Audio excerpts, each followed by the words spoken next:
Good morning and welcome to the first of our Easter week reflections. My hope and prayer over the course of the next week is that we'll have a chance together to just walk through the Passion narrative as it's found in Matthew's Gospel.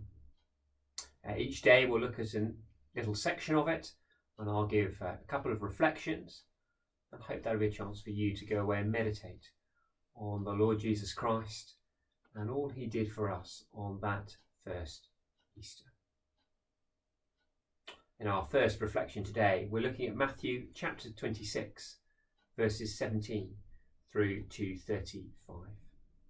We have here the account of that Passover meal, a meal that we celebrate traditionally on Maundy Thursday, as Jesus shares bread and wine with his disciples.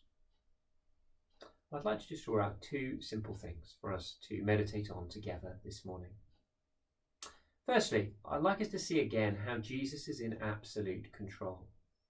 We spoke about this yesterday for Palm Sunday, but it's true again in this narrative. For example, Jesus makes very deliberate arrangements, doesn't he, for celebrating the Passover. During the course of the meal, he speaks to Judas. We, the reader, know that Judas has just agreed to betray Jesus for money. But Jesus already knows this. A reminder that sinful human beings cannot thwart God's plans and purposes. Jesus knows that ultimately all the disciples, in spite of whatever they may say, will desert him. And verse 32, he knows that not only will he die, but he will rise again as well. So why don't you just take a few moments this morning and look and see how Jesus is in control in this passage and think through the difference it might make for you. Secondly, I want us just to reflect on this institution of the Lord's Supper, which we refer to as communion in our churches.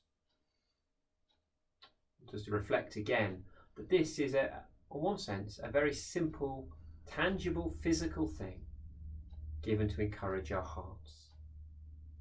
Jesus, in that upper room, hands round the bread and declares, "This is my body, which is broken for you."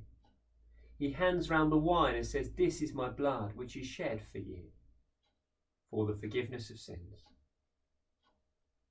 We carry on sharing that bread and that wine even today in remembrance of what Jesus did for us at the cross. It's a tangible, physical thing to remind us of God's promises and the forgiveness he gives us in Jesus. So let me just ask, what difference reflecting on this passage will it make next time we can share the Lord's Supper together as our church families? How will it change our hearts as we approach to take bread and wine? Why don't you take a few moments just to reflect on that first communion service together.